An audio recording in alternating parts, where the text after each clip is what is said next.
स्वाध्याय विलयम श्रीमद् श्रुतभक्तिं कायोत्सर्गं करोम्यहम्।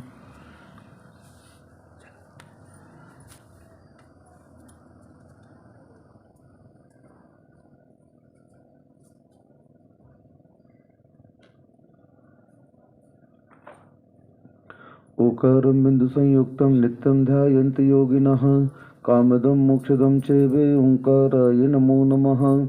अविरल शब्द घनौघः प्रेक्षालिते सकल भूतल कलंकः मुनिमृपासित तीर्था सरस्वती हरितोन्दुरितम् अज्ञानतिमिरान्धानां ज्ञानञ्जन शलाकयाः चक्षुमिलितमेव तस्मै श्री गुरुवे नमः।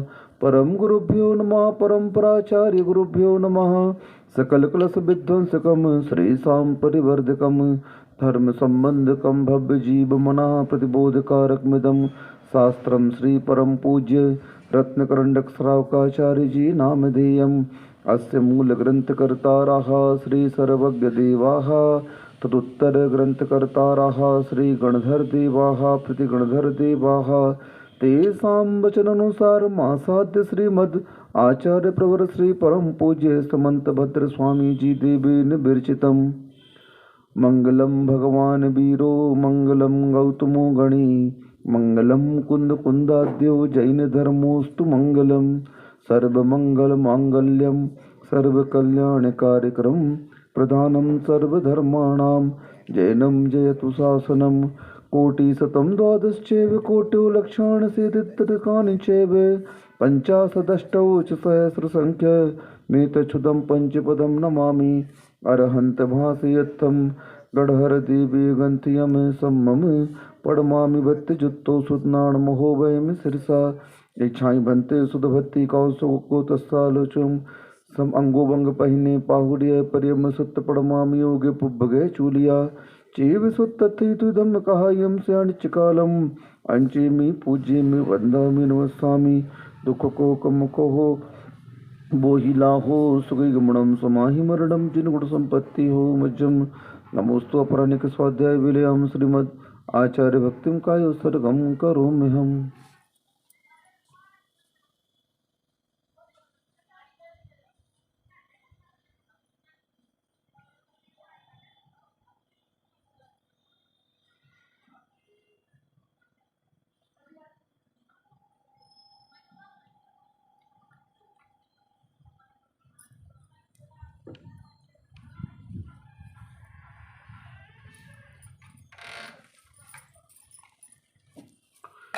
श्रुतजलदीपार्घ्येभ्यः सपरमद्विभावना पटुमतिभ्यः सुचरितपूर्णदिभ्यो नमो गुरुभ्यो गुणगुरुभ्यः।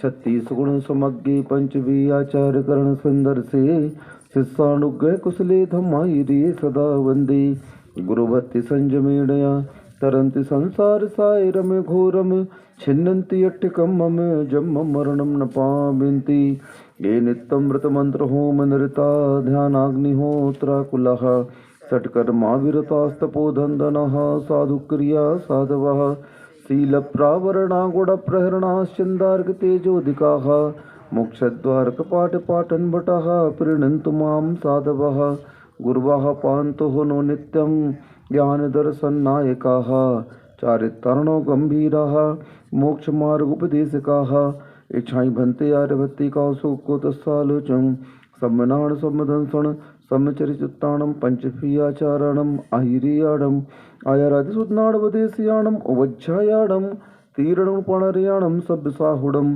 स्याणिचकालम अंचीमि पूज्यमि वंदामि नमस्सामि दुख को हो कम को हो बोहिला हो सुगई गमणम समाहि मरणम जिन गुण संपत्ति हो मज्जम। नमः श्रीवर्धमानाय निर्धूते कलिलात्मने सालोकानां त्रिलोकानां यद विद्या दर्पणायते। कुंडलपुर के बड़े बाबा की जय। मूलनायक श्री चिंतामणि पार्श्वनाथ भगवान की जय। परम पूज्य आचार्य प्रवर श्री समंत भद्र स्वामी जी महाराज की जय। परम पूज्य आचार्य प्रवर श्री विद्यासागर जी महामुनिराज की जय।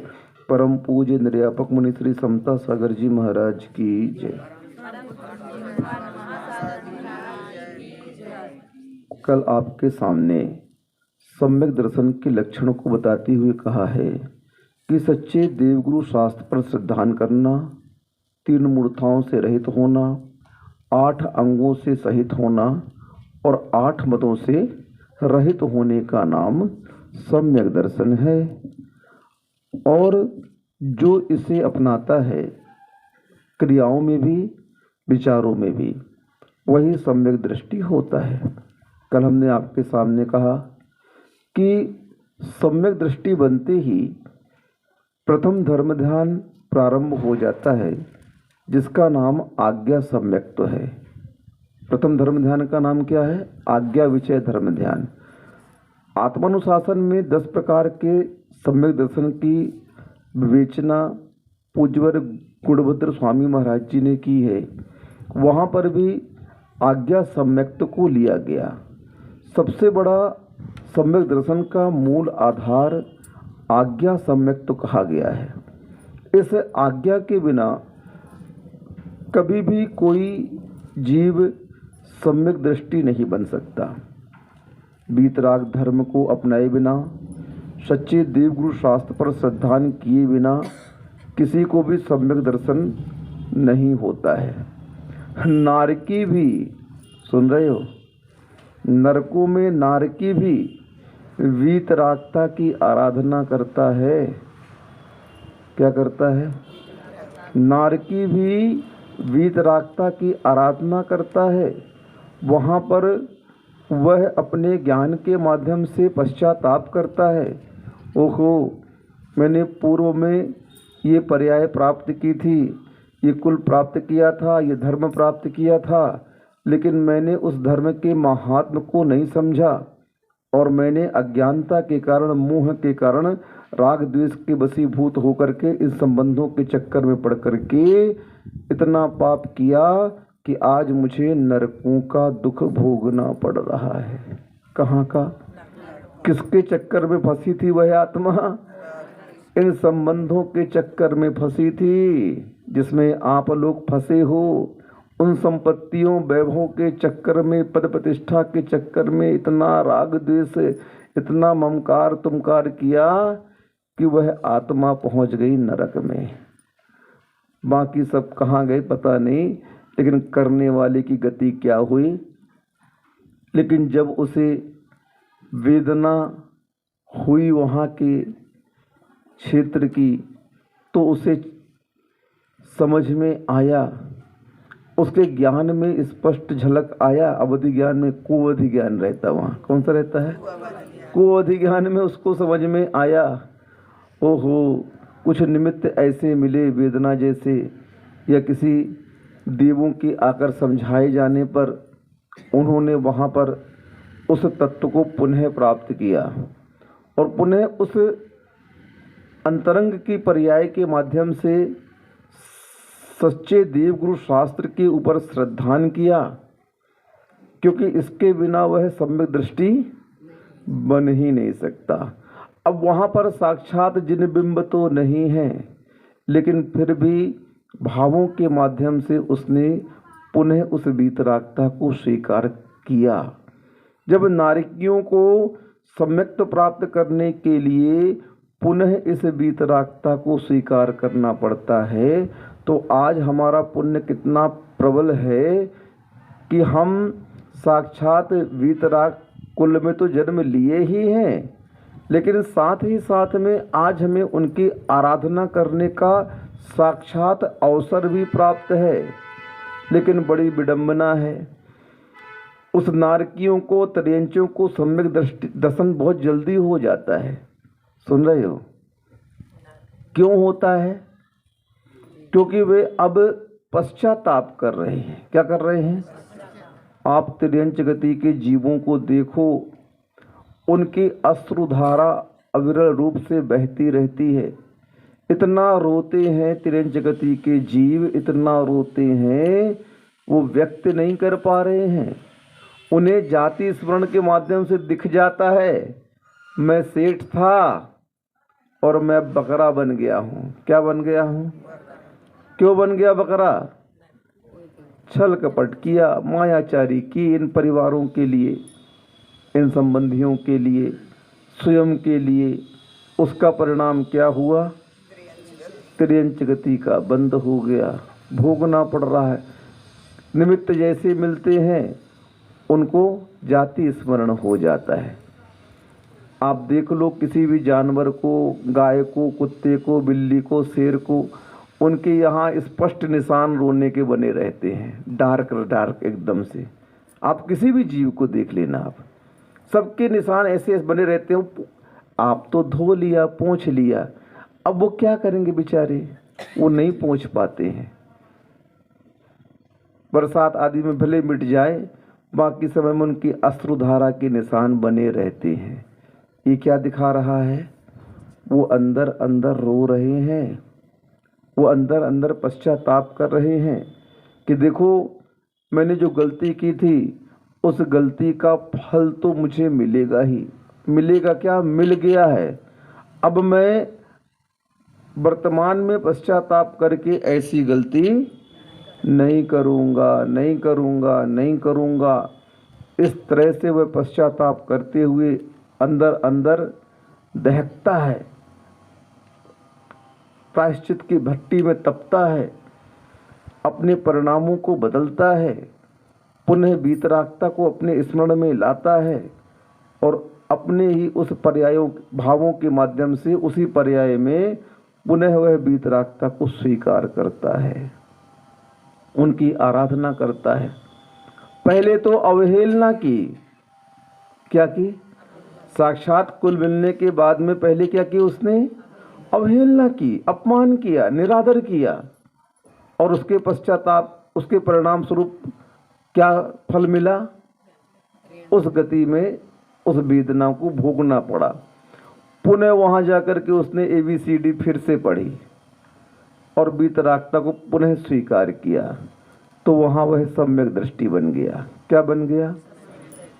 किसी भी पर्याय में चले जाओ, वीतरागता की शरण में तो अंततः इस आत्मा को आना ही पड़ेगा। रत्नात्रय की आराधना को स्वीकार करना ही पड़ेगा, कसायों पर विजय प्राप्त करना ही पड़ेगा, संसार के छल कपट, अन्याय, अनीति, अनाचार को छोड़ना ही पड़ेगा।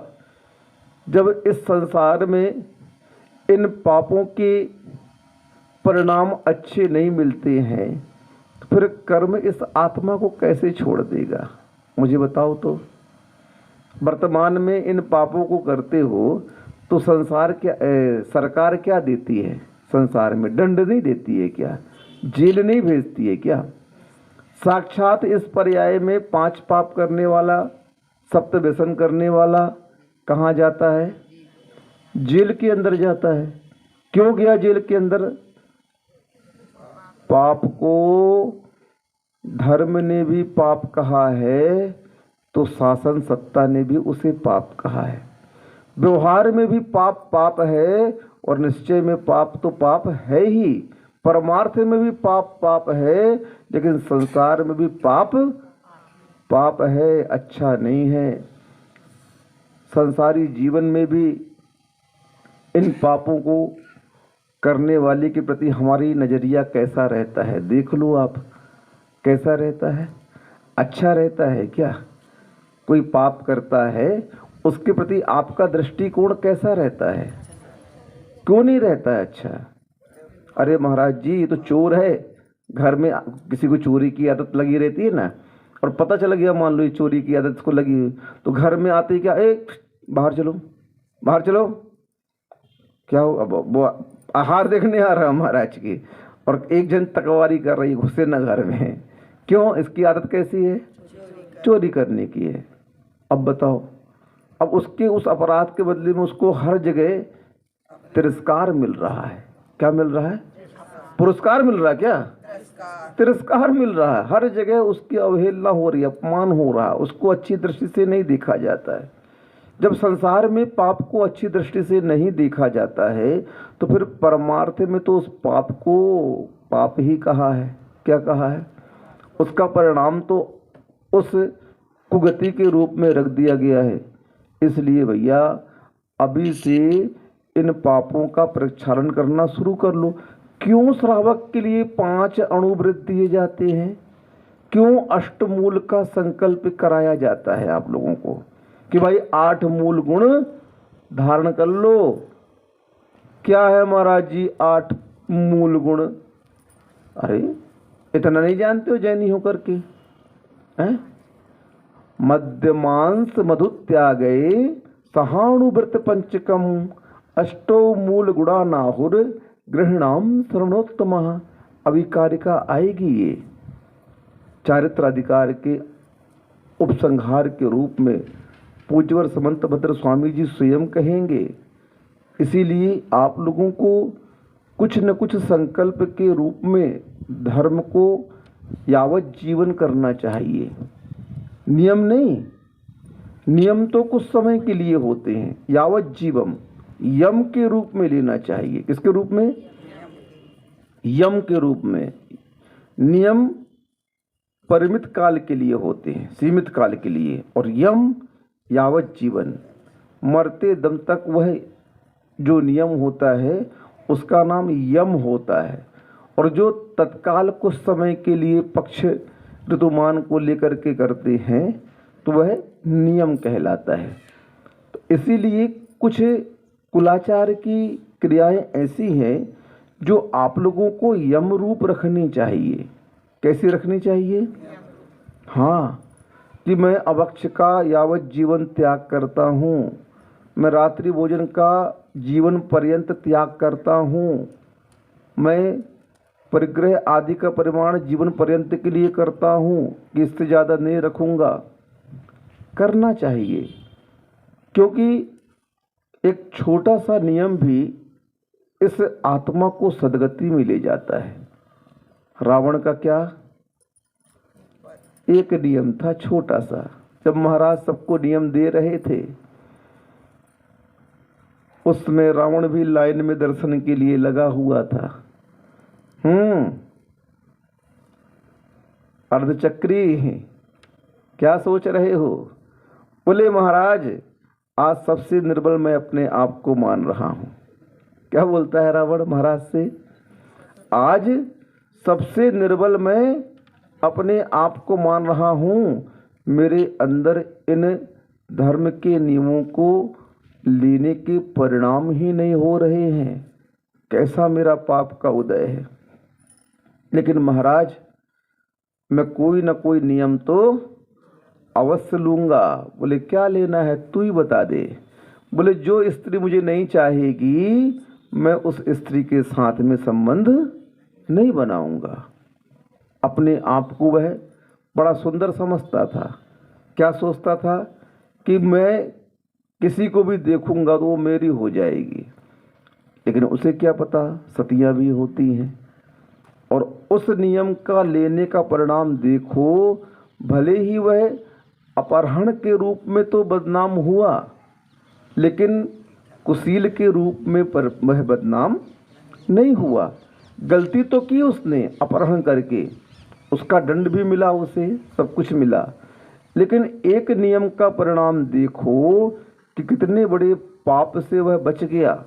अगर वह उस पाप को उस सती के साथ अंजाम दे देता तो वहीं पर वह नष्ट हो जाता। क्या हो जाता? हाँ, और उसकी अपकीर्ति इससे भी ज़्यादा भयानक होती। उसका नाम कोई लेना पसंद नहीं करता, लेकिन उसमें बहुत सारी अच्छाई थी। चलो एक यहाँ नहीं, अभी क्लास में यहाँ से बीच में नहीं आते। चलो क्या हुआ? लेकिन उस नियम ने उसके जीवन को बचा लिया।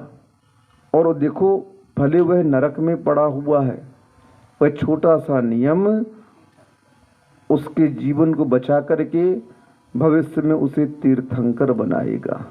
क्या बनाएगा? हाँ, ये भील आदि ने क्या छोटे छोटे तो नियम लिए थे, कौन से बड़े नियम लिए थे। और आप लोग कोई भी नियम लेने में क्या होते हो? हिचकिचाते हो, डरते हो। धर्म गुरु इनके पास जाकर के आप क्या छोड़ते हो मुझे बताओ तो? बुराई छोड़ते हो कि अच्छाई छोड़ते हो? गुरु तुमसे क्या मांग रहा है, धर्म तुमसे क्या मांग रहा है। नहीं तो संपत्ति अच्छाई वगैरह मांग रहे हो तो दे दो भाई, हम क्या ले रहे हैं आपसे, आपकी बताओ। जमादार बन गए हम तो, गंदगी साफ कर रहे हैं, क्या कर रहे हैं। लेकिन तुम इतने गंदे हो गए हो कि अपनी गंदगी भी साफ नहीं कराना चाहते हो। कितना प्रगाढ़ कुसंस्कार है इन पापों का कि सब कुछ अनुकूलता मिलने के बाद भी हम उसे छोड़ नहीं पा रहे हैं। रात्रि भोजन त्याग करना पहाड़ सा लगता है, जैसे पहाड़ तोड़ना हो ऐसा लगता है, जैसे पहाड़ चढ़ना हो ऐसे। बोले महाराज वो तो बहुत सरल है, पहाड़ तोड़ना चढ़ना तो उससे भारी क्या है रात्रि भोजन त्याग करना। कैसे परिणाम है देखो तो।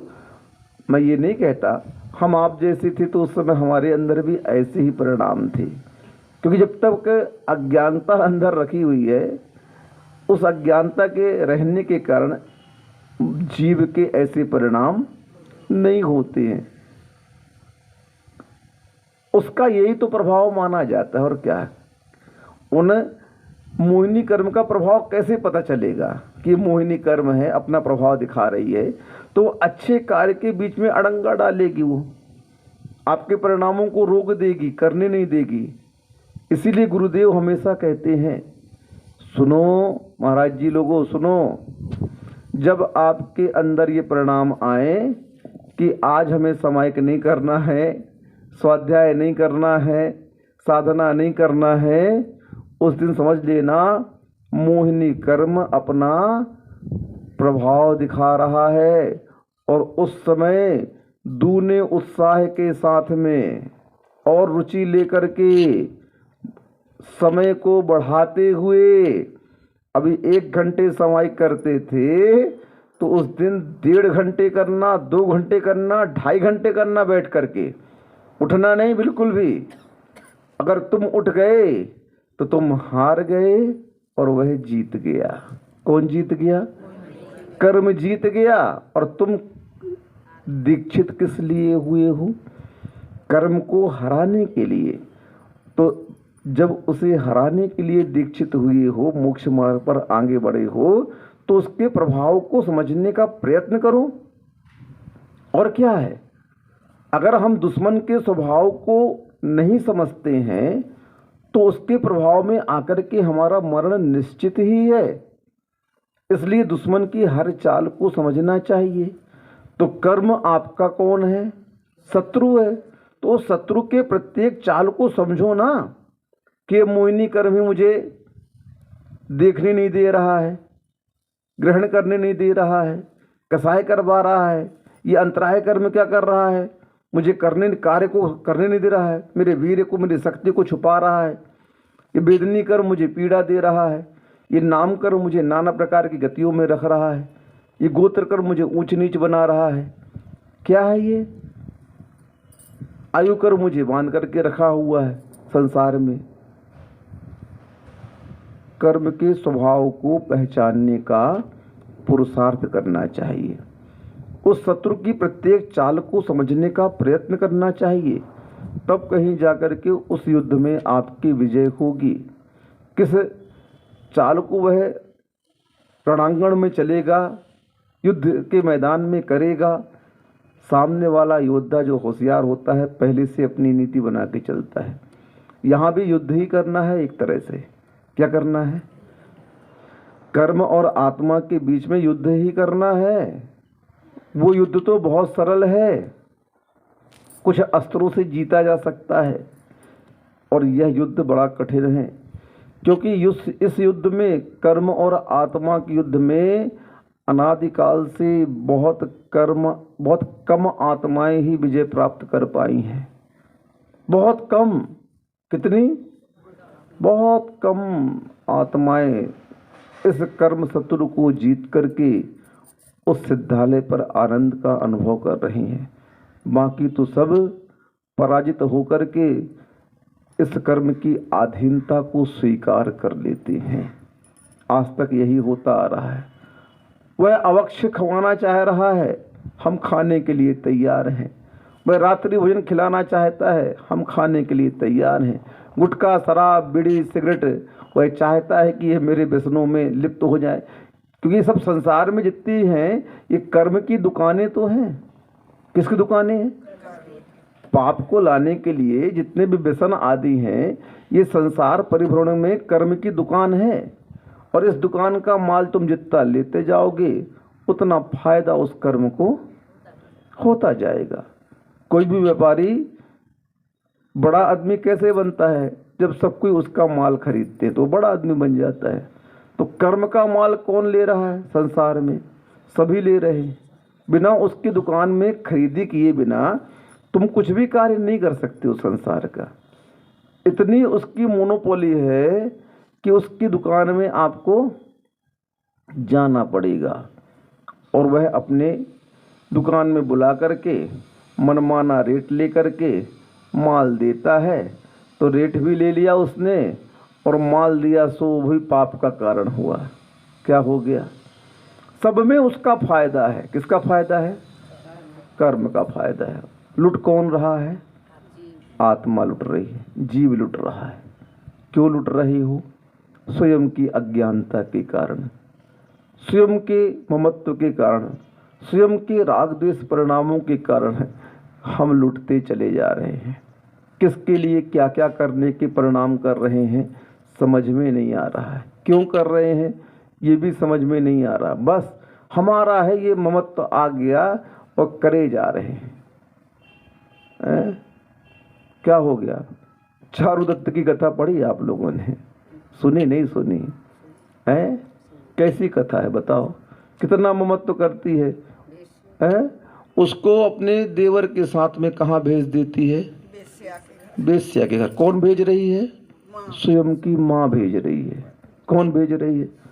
बेश्या ने क्या किया? पूरा धन हड़प कर लिया।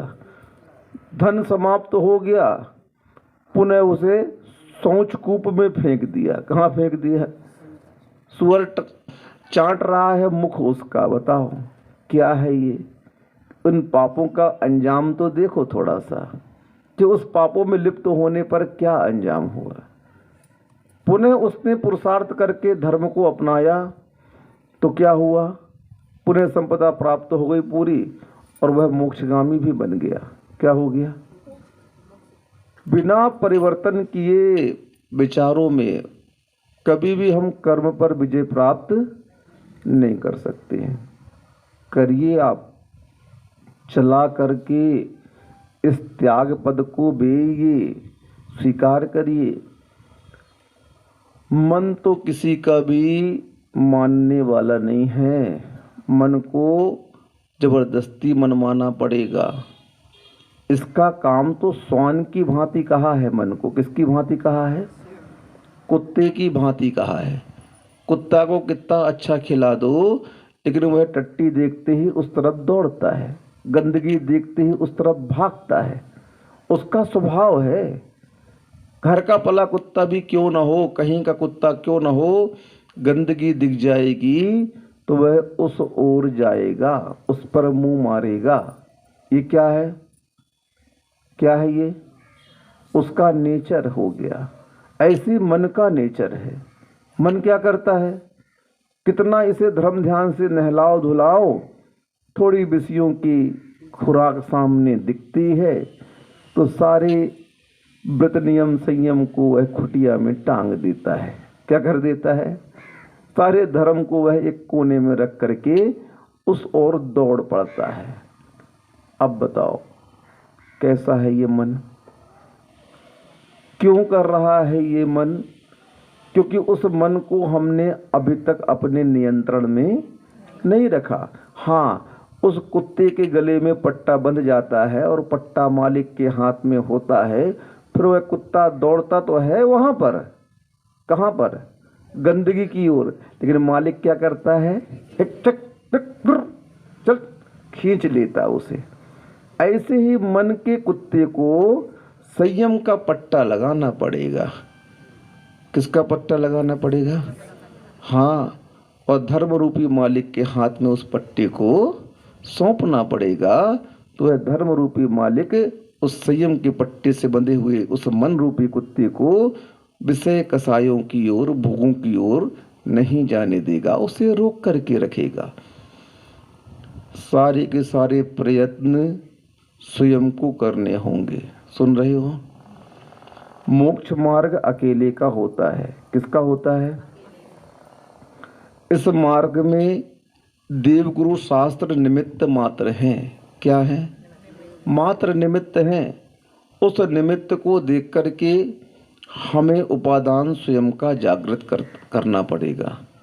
स्वयं के उपादान को जागृत किए बिना हम कभी भी उस निमित्त का लाभ नहीं ले सकते हैं। निमित्त तो निमित्त रहेगा। क्या रहेगा? हाँ, अच्छे निमित्त और बुरे निमित्त, दो प्रकार के निमित्त होते हैं। अब उस दो प्रकार के निमित्तों को पहचानना किसका कार्य है? स्वयं का कार्य है। और पहचान करके बचना किसका कार्य है? स्वयं का कार्य है। इतना नहीं करोगे तो फिर आप कभी भी ज्ञानी नहीं बन सकते हो, कभी भी मोक्ष मार्ग पर आप आगे बढ़ नहीं सकते हो। आचार्य महाराज हमेशा कहते हैं, कर्म बंध से अगर बचना चाहते हो तो नो कर्म को सीमित करो। आप किसको सीमित करो? नो कर्म क्या है? इस आँख के माध्यम से हम जो कुछ भी देखते हैं, अवलोकन करते हैं, वह सारा नो कर्म है। शरीर तो है, सब कुछ जो कुछ भी आँखों के माध्यम से देखने में आता है, ये सब क्या है? नो कर्म। और उस देखी हुई वस्तुओं पदार्थों के साथ जब हम राग द्वेष करते हैं तो वही नो कर्म कर्म का रूप लेकर के हमारे अंदर सत्ता में बैठ जाता है। बंध के लिए नो कर्म निमित्त बनता है, राग द्वेष के लिए नो कर्म निमित्त बनता है। और इस नो कर्म से सबसे पहले बचने के लिए कहा गया है। अब कौन बचेगा? अरे कौन बचेगा? मुझे समझ में नहीं आता है। ये सांप है, क्या है ये बिच्छू चल रहा है। क्या चल रहा है? जेब में रख लो ना जेब में। क्यों नहीं रखोगे? मुझे यही तो मैं पूछना चाहता हूं आपसे। ये सांप चल रहा है, जेब में रख लो सांप को अपने। काट दे है महाराज जी, कैसे रख लेंगे हम? हो, काट दे है।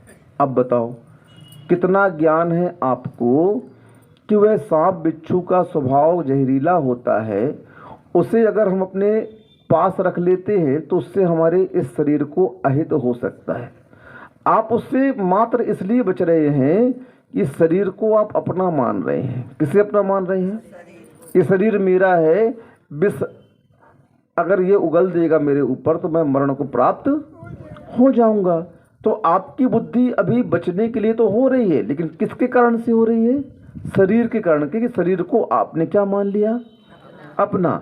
और उस जीव के स्वभाव को तुमने पहचान लिया कि ये विषधर है, इसके शरीर में क्या है?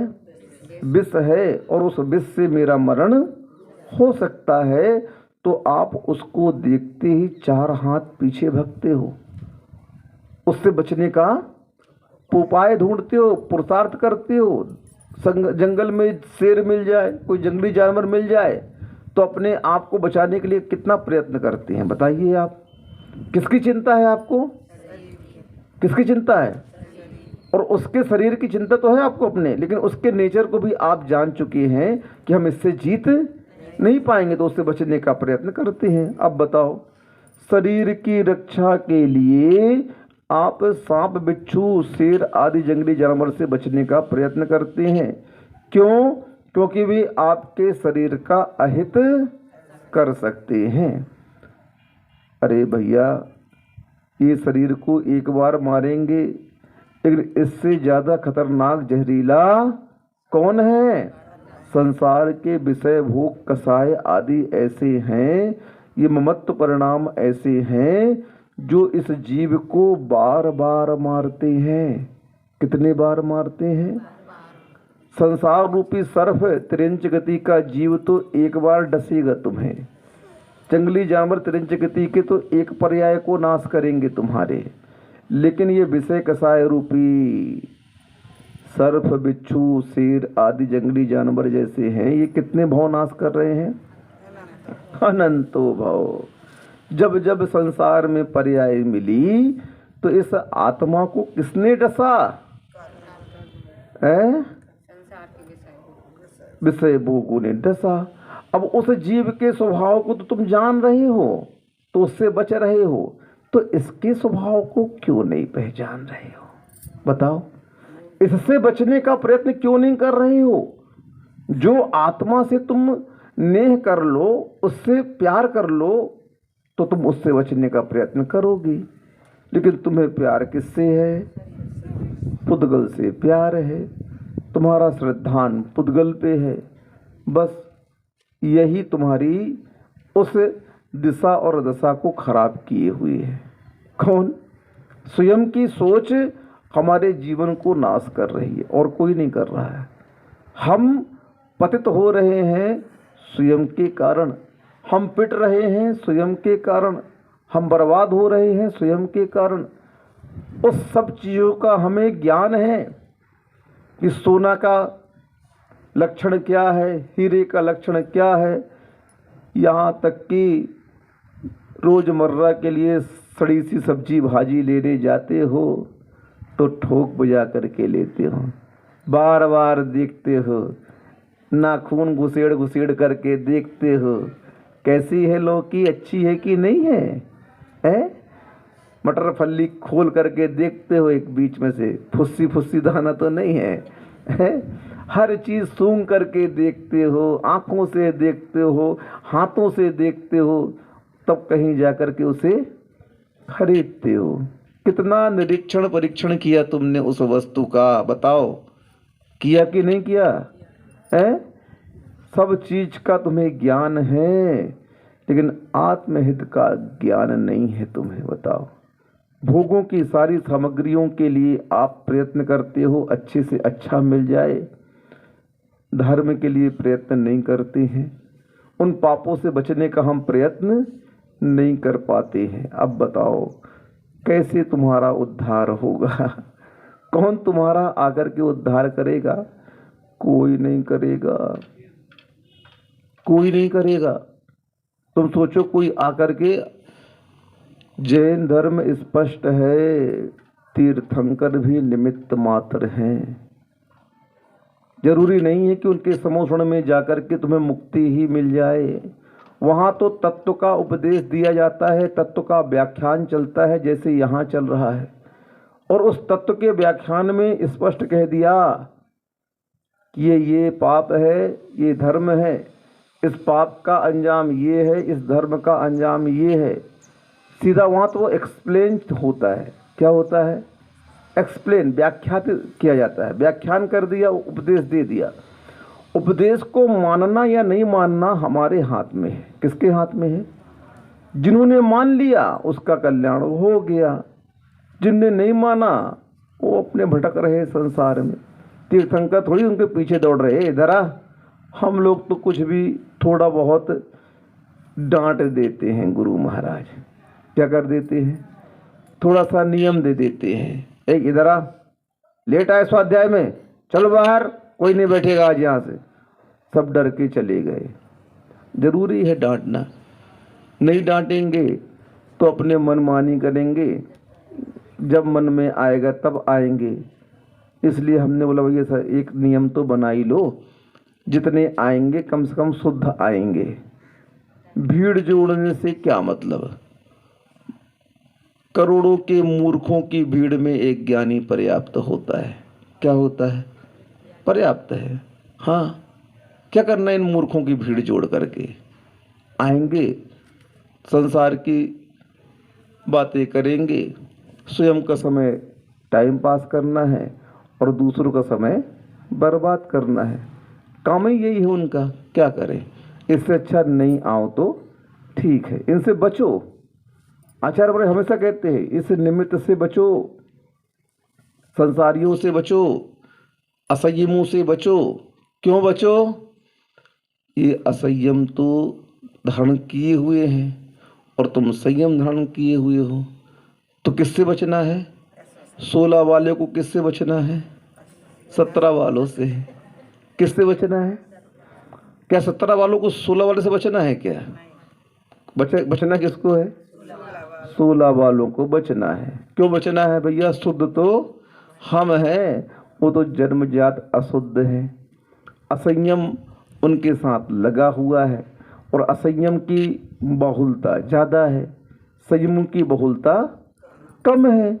तो अब क्या होता है? जिसकी बहुलता होती है वह अपने प्रभाव से दूसरों को भी प्रभावित कर लेता है। अब होशियारी किसमें है? गुरुदेव कहते हैं संयमी को हमेशा असंयमी से बचना चाहिए। महाराज जी बार बार आते हैं, आएंगे तो बेचारे कहाँ जाएंगे। इनसे क्या चर्चा करनी है? इनसे धर्म की चर्चा करनी है। जब ये बैठे तो इनकी कम सुनना, अपनी ज़्यादा सुनाना। क्या करना? इनकी कम सुनना, क्योंकि ये संसार में इतने दुखी हैं, इतने दुखी हैं संसार में ये, कि तुम्हारे पास आकर के अपना दुख रोएंगे। क्या रोएंगे ये? असंयमी जब भी आता है क्या रोता है? अपना दुखड़ा रोता है। नहीं सुनना तुम। क्या कह दिया? नहीं सुनना तुम। अगर तुमने सुन लिया और सुन करके थोड़ा सा इसके उस भावना के बहाव में बह गए और तुम दुखी हो गए, तो तुम्हें भी असाता वेदनी का आश्रय हो जाएगा। क्या हो जाएगा? दुख शोक तापा क्रंदन बद परिदेव नान्यात्म प्रोभय स्थान्य असद वेद्यस्य। सूत्र दे दिया। दुख करने से, शोक करने से, आताप करने से, क्रंदन करने से असाता वेदनी कर्म का आश्रय और बंध होता है। अब ये दुखा गए, अपने दुखड़ा सुना गए और हमें समाइक में दिख गई ये मनहूस, तो हम क्या करेंगे? क्या करेंगे? हमें असाता वेदनी का बंध शुरू हो जाएगा। क्या करें महाराज? वैसे तो हम लोग हमेशा ये भावना रखते ही हैं, भगवान सभी जीवों का कल्याण हो। समायक में भी ये भावना करते हैं, भगवान सभी को साता का लाभ हो। अब उसका सुनो नहीं, टाइम मत दो उसको। समझ जाओ वो कुछ सुनाने आया है, अलर्ट हो जाओ। हम समझ गए। क्या बोलो उसको? हम समझ गए। बोले अच्छा से बोलते डॉक्टर बनो। क्या बनो? हाँ, वो तो रोगी आया है सामने है। अब रोगी की सुनते रहोगे तो घंटों निकाल देगा। तुम तो अपने ज्ञान से उसका परीक्षण कर लो, थोड़ा सा पकड़ो नाड़ी उसकी। हाँ, पकड़ में आ गई। उसके उस असाता का कारण समझ लो, क्यों असाता इसके पास में आ रही है। बस थोड़े समय में उसको उपाय बता के चलता करो। क्या करो? हाँ, डॉक्टर बस 2 मिनट देखता। हाँ, चुप, सुन लिया हमने, कुछ बोलो नहीं। हम देख रहे हैं ना, परीक्षण कर रहे हैं। कर लिया परीक्षण। एक कागज उठाया, कुछ गोदागादी की। हाँ, इसको 3 बार खा लेना, तुम्हारा सब ठीक हो जाएगा। अगर वो ज़्यादा समय लेता है तो क्या होगा? मरीज को नहीं देख पाएगा। उसको टाइम फिक्स है। ऐसी साधु के लिए कहा गया, डॉक्टर बनो, इससे गचड़ो मत इनसे ज़्यादा। ये तो इतना सुनाएंगे कि इनकी कहानी बिल्कुल 3 घंटे की पिक्चर से ज़्यादा चलती रहेगी। इन्वॉल्व नहीं होना इनके, आर तरफ ध्यान शुरू हो जाएगा तुम्हारा। क्यों?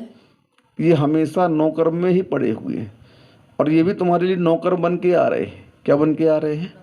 नौकर बन के आ रहे हैं। इनके नौकर में से बचो ये से, तो तुम फंस जाओगे चक्कर में। क्या हो गया? आगम में कथा आती है। क्या कथा आती है? सेठानी के पुत्र ही नहीं हो रहा है, महाराज के पास पहुंच गई। कहाँ पर पहुंच गई?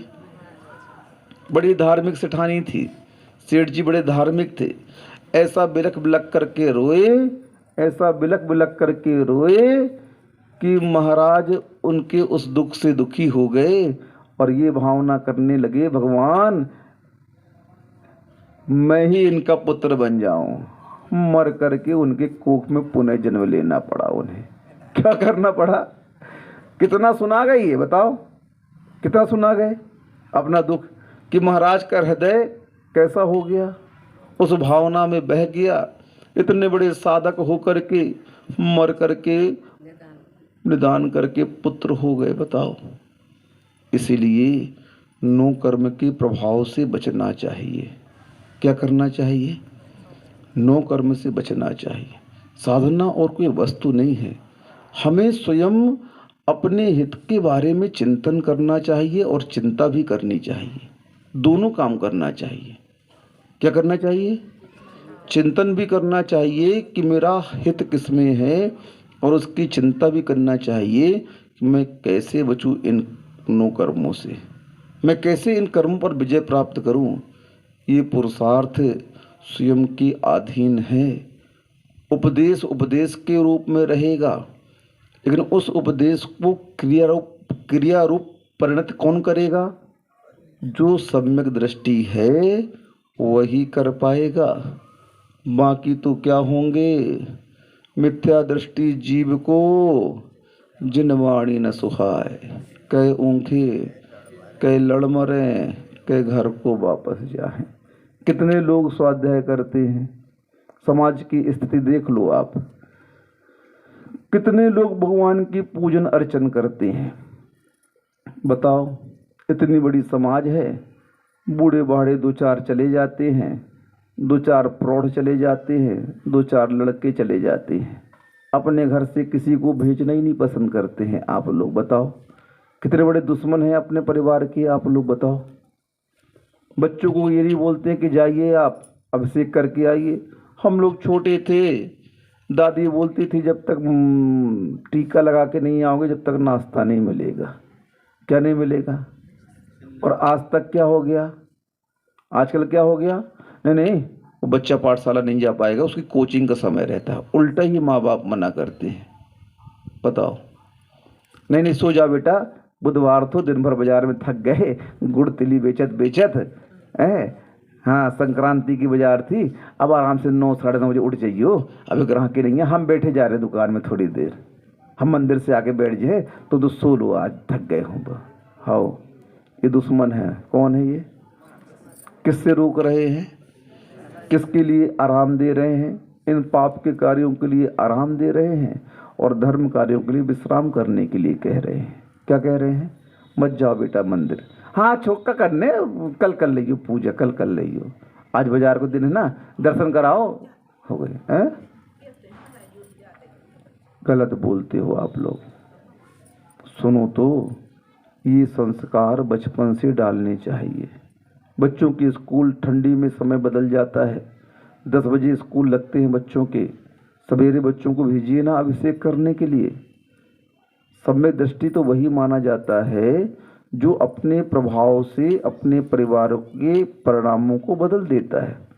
रानी चेलना को देखो ना, विधर्मी के यहाँ गई थी, किसके यहाँ गई थी, लेकिन वहाँ जाकर के उसने किसको बदल दिया? अपने धर्म को नहीं छोड़ा, ऐसा बदला कि वो उसको तीर्थंकर बना दिया। क्या बना दिया? अब बताओ, तुम अपने बच्चों को तीतर बना रहे हो, अपने परिवार के लोगों को क्या बना रहे हो तुम बताओ? धर्म के लिए उत्साहित ही नहीं कर रहे हो। ये तो कार्य परिवार का होता है। किसका होता है? जिम्मेदारी माता पिता की होती, परिवार की होती है। अब क्या करें, आप लोग स्वयं संस्कारित नहीं हो तो बच्चों को क्या कहें? स्वयं के पतिदेव अभिषेक पूजन नहीं करते, स्वयं के देवर, स्वयं के बच्चे कहाँ से करेंगे? उन्हें देखा ही नहीं किसी को मंदिर जाते अभिषेक करते। एजुकेशन ऐसी हो गई है, पढ़ाई लिखाई, कि कोचिंग भेजना आप पसंद करते हो, स्कूल के लिए बच्चों को यहाँ से गौर झावर सागर भेज रहे हो, कहीं कहीं भेज रहे हो, उनकी ज़िंदगी संभालना चाहते हो। अरे ज़िंदगी पढ़ाई से नहीं संभलती है, धर्म के संस्कार से संभलती है। किससे संभलती है? पढ़ लिख करके तो आप और उससे अपना दुश्मन बना रहे हो। ज़्यादा पढ़ा लिखा दिया, हर व्यक्ति नौकरी करना चाहता, हर बच्चे आज नौकरी के पीछे भाग रहे हैं, और नौकरी करके क्या होता है? परिवार को छोड़ दिया। पहले पढ़ाई के लिए एकाकी हुआ, अब पढ़ करके आया तो यहाँ गांव में मन ही नहीं लगता उसका। क्यों? 5-7 साल शिक्षा कहाँ अर्जन कर ली उसने? शहरों में जा करके। वहाँ की चकाचौंध से वह इतना प्रभावित हुआ, अब गांव में उसे मन ही नहीं लगता है, ऐसा लगता है कब यहाँ से भाग जाए। एक आध 2 दिन के लिए आएगा। 5 बच्चे थे, एक भी नहीं आ रहे घर में, कोई नहीं आ रहा है, टाइम ही नहीं है, सबको अपने नून तेल लकड़ी में जकड़ गए सूर्य संसार है। किसका परिणाम है? अब क्या करिए महाराज, संसार में फंसे हैं हम लोग, क्या कर सकते हैं। हाँ, हम कुछ नहीं कर सकते हैं, भोगना तुम्ही को पड़ेगा और क्या करना पड़ेगा, क्योंकि हमने उसे संस्कार नहीं दिए। शिक्षा तो दी लेकिन संस्कार नहीं दिए। संस्कार विहीन शिक्षा का कोई मूल्य नहीं है, आप याद रखना इस बात को। इसीलिए धर्म के संस्कार तो बच्चों में पहले डालना चाहिए, पाठशालाओं के माध्यम से, अभिषेक पूजन पाठ के माध्यम से, आहार आदि क्रियाओं के माध्यम से, यहाँ तक कि अपने बच्चों को इतनी छूट देनी चाहिए 1000-2000 की बोली ले सकें जाकर समाज में।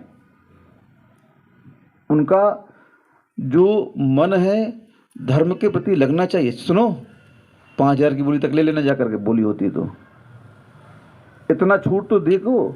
हम लोग छतरपुर में थे, एक परिवार है छतरपुर का, वहाँ के उस परिवार के लिए छूट है बच्चों को कि तुम 10-15 हज़ार की बोली ले सकते हो। अच्छे प्रतिष्ठित लोग हैं, तो कभी भी बोलियां होती है तो 15-20 हज़ार की बोली तो उनके बच्चे लोग ले लेते हैं जा कर के। और यहाँ बच्चों को बोले तो क्या होता है, पापा से पूछना पड़ेगा, मम्मी से पूछना पड़ेगा। बिना मम्मी के पूछे हम कोई काम नहीं करते, बिना पापा के पूछे कोई काम हम नहीं करते। क्यों? संस्कार ही नहीं दिए अपन ने। ये सब संस्कार देने से क्या होता है, बच्चों का भविष्य और बढ़ता है, बनता है। क्यों? उनके अंदर ये भावना आ गई दान की, उनके अंदर धर्म के प्रति लगाव हो गया। बोली ले रहा है, दिलेरी आएगी उसके अंदर। जब धर्म के प्रति दिलेरी आएगी तो संसार के कार्य में उसका पुरुषार्थ और बढ़ता जाएगा और वह ऊपर संसार में तरक्की करता जाएगा, क्योंकि यही तो संस्कार उसके लिए मार्ग प्रशस्त करते हैं। हम अर्थ विद्या तो सिखाते हैं लेकिन धर्म विद्या से बहुत दूर रखते हैं। परिणाम क्या होता है, उसकी ज़िंदगी ऐसे ही गधे के जैसी निकल जाती है। ढोता रहता है ज़िंदगी भर बोझा, वो परिवार का कुछ नहीं कर पाता जीवन में, बस यूं ही उसकी ज़िंदगी की शाम हो जाती है और उसका जीवन समाप्त हो जाता है। क्या धर्म किया, पूर्व का जो था उसको भोगा और भोग करके पुनः नरक की ओर चला गया, हो गया काम उसके जीवन का। इसीलिए इन संस्कारों से स्वयं की आत्मा को संस्कारित करना और साथ ही साथ जो आत्माएं तुम्हारे आश्रित हैं उन आत्माओं को भी आत्मा मानो, अपना मत मानो। ये मेरा पति, मेरा बेटा, ये मेरे की भावना छोड़ो, सब तुम्हारे है। सम्यक दृष्टि की दृष्टि में संसार के सभी जीव उसके संबंधी होते हैं। वसुधैव कुटुंबकम, क्या बोलता है वो, संसार के जितने भी जीव हैं मेरे कुटुंबी हैं। हम नहीं मानते क्या? हम भी तो ये बोलते हैं। साधु की दृष्टि में क्या होता है, इस वसुधा में रहने वाले जितने प्राणी मात्र हैं वे सब कौन है, हमारे संबंधी हैं। जब सबको संबंधी मानोगे तो किसी के प्रति राग द्वेष नहीं होगा, सबके प्रति ममत्व भाव रखो। ममत्व भाव बंध का कारण है ऐसा नहीं, लेकिन कैसा ममत्व भाव बंध का कारण है, जिसमें मात्र स्वार्थ रहता है। क्या रहता है? जिस ममत्व भाव में स्वार्थ रहता है वह ममत्व भाव बंध का कारण है। लेकिन जो ममत्व भाव निस्वार्थ होता है, सुन रहे हो, जो ममत्व भाव निस्वार्थ होता है वह ममत्व भाव तीर्थंकर प्रति का कारण होता है, तीर्थंकर प्रकृति के बंध का कारण होता है। जो तीर्थंकर बनता है वह बहुत मोही होता है। कैसा होता है? बहुत मोही होता है। आप जैसा मोही नहीं होता है। आप तो अपने आश्रित लोगों से मोह करते हो, जो आपके कुटुंब, आपके रिश्तेदार परिवार के हैं, आपके स्वयं के हैं, उनसे आप मोह करते हो। लेकिन सम्यक दृष्टि संसार के सभी प्राणों, सभी जीवों से मोह करता है, सभी को अपना मानता है, सभी के हित की बात करता है। कौन तीर्थंकर प्रकृति का बंध करता है? जो संसार में सभी के कल्याण की भावना करता है। इसी कल्याण की भावना का नाम ही तो दर्शन विशुद्धि है, और क्या है। अपन कितने की कल्याण की भावना करते हैं बताओ जीवन में?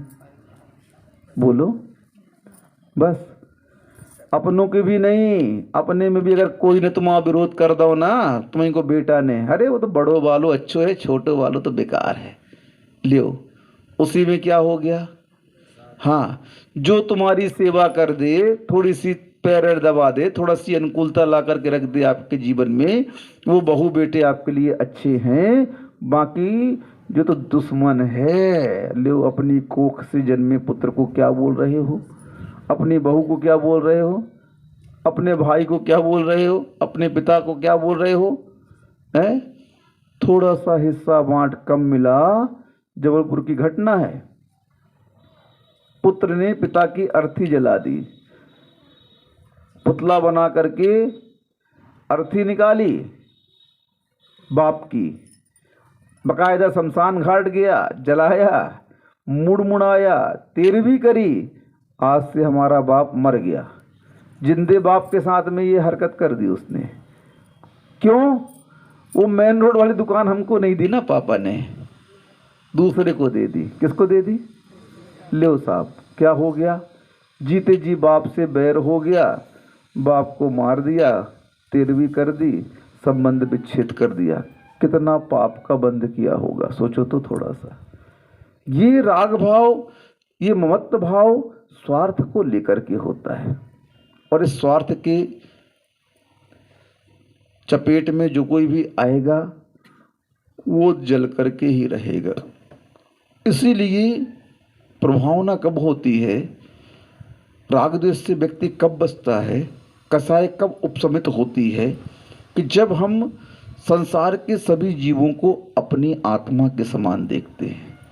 उस समय उससे राग द्वेष नहीं होगा, उस समय कसाय हमारी उद्वेलित नहीं होगी, जागृत नहीं होगी, भड़केगी नहीं, और हमें ममत्व भाव भी नहीं रहेगा। क्यों? हम जितना अपने से प्रेम करते हैं उतना सभी से करते हैं। जैसे मेरी आत्मा है संसार में, सभी की आत्मा है, मुझे दुख होता है वैसे उसको दुख होता है। नीति बना दी गई, जो कार्य आपको अपने लिए पसंद नहीं है वो कार्य आप दूसरे के लिए मत करिए। क्यों नहीं करिए? उसको भी बुरा लग सकता है। इसलिए सभी को अपने जैसा देखो आप, तब कहीं जाकर के हम निज आत्म तत्व को देख पाएंगे। राग द्वेष की परंपरा में अगर फंसते रहे तो कभी भी निज की ओर दृष्टिपात हम कर ही नहीं पाएंगे। जब जब यह साधक साधना के दौरान शांत बैठता है, शांत बैठने का प्रयत्न करता है, चला करके अपने उपयोग को मोड़ता है, ध्यान की अवस्था में क्या किया जाता है? ये तो किया जाता है, बैठ जाओ, किसके बारे में सोच रहे हो? बंद करो, किसी के बारे में नहीं सोचना है। किसके बारे में सोचना है? अपने बारे में सोचना है। और सबके बारे में सोचना है तो क्या सोचना है? सब मेरी आत्मा के जैसे आत्मा है। कोई भेद नहीं करो, भेद करते ही राग द्वेष हो जाएगा, और अभेद रहने पर कोई राग द्वेष नहीं होता है। भेद हुआ और वहाँ पर उथल पथल शुरू हो गई, और भेद नहीं रहेगा तो क्या रहेगा? सब ढका रहेगा, शांत रहेगा। इसलिए साधना के दौरान आप लोग को भी यही साधना करनी है। सम्यक दृष्टि बनोगे तो भेद विज्ञान में एक तत्व आएगा। भले आप व्रतों को नहीं ले पा रहे हो, महाव्रती नहीं बन पा रहे हो, लेकिन सम्यक दृष्टि बनने के लिए प्रथम पुरुषार्थ ही अनिवार्य है। ये दृष्टि में भेद उत्पन्न होना। भेद उत्पन्न नहीं होगा दृष्टि में पर और निज का, तब तक आप सम्यक दृष्टि बन ही नहीं सकते हो। प्रथम सोपान यही है, प्रथम साधना यही है, प्रथम परिणमन उस आत्मा का यही कहलाता है कि जब वह मिथ्या दृष्टि से सम्यक दृष्टि बनता है तो जो जो उसके दृष्टि में मिथ्या था, अपनापन लेकर के जिसे चल रहा था, वह भ्रांति उसकी समाप्त होती है, टूटती है वह भ्रांति। ओहो, मैं इस ठूठ में पुरुष की कल्पना कर रहा था, ये पुरुष नहीं ठूठ है। क्या हो गया? जंगल से गुजर रहे थे, बहुत भयंकर जंगल था, और भटक गए आप, कुछ नहीं दिख रहा है। अचानक एक ठूंठ पर आपकी दृष्टि पड़ती है, और ठूंठ के पास, ठूंठ को क्या समझते हो आप? कोई पुरुष खड़ा हुआ है, और जैसे ही वहाँ जाते हो आपकी भ्रांति टूट जाती है। ओहो, मैं भ्रांति के कारण इसे क्या समझ रहा था? पुरुष समझ रहा था, ये तो ठूंठ निकला वृक्ष का दूर से। जैसे ही उसकी भ्रांति टूटती है, पुनः वह मार्ग की खोज में निकल जाता है। ऐसे ही सम्यक दृष्टि उस भ्रांति को पहले तोड़ता है कि अनादिकाल से मैंने यही तो गलती की है, पर को निज मानता रहा। उस ठूंठ में मैं पुरुष की कल्पना करता रहा, इस पुद्गल में मैं अपने पन की कल्पना करता रहा, ममत्व को लेकर के मैं इस परजीव को अपना मानता रहा। संसार में जितने संबंध बने हैं ये सब परजीव तो हैं, और कौन है? और उन्हें आप क्या मान रहे हो? अपना मान रहे हो। यही भ्रांति तोड़ना है अपन को, चाहे चौथे गुण स्थान का सम्यक दृष्टि हो और चाहे ऊपर के आगे गुण स्थानों का सम्यक दृष्टि हो। प्रथम भ्रांति तो यही समाप्त होनी चाहिए, पर को निज मानने की। जब तक ये भ्रांति नहीं टूटती है, तुम कितना भी धर्म पुरुषार्थ कर लो, वह आपको सम्यक दृष्टि नहीं बना सकता है। सुन रहे हो? समझ में आ रहा है? सम्यक दृष्टि बनना है तो ये भेद ज्ञान अंदर उत्पन्न होना चाहिए। मूढ़ताओं को छोड़ना चाहिए, मदों को छोड़ना चाहिए, उन अंगों को स्वीकार करना चाहिए। ये अंग क्या है सम्यक दर्शन के? यही तो बता रहे हैं, कौन अपना है कौन पराया है, किस पर श्रद्धान करना है, क्या करना है जीवन में, कैसे कैसे परिणाम करना है। ये आठों अंगों के माध्यम से ही तो हमारे परिणामों को बदला जा रहा है। बार बार इन्हीं का अभ्यास करने के लिए कहा जा रहा है।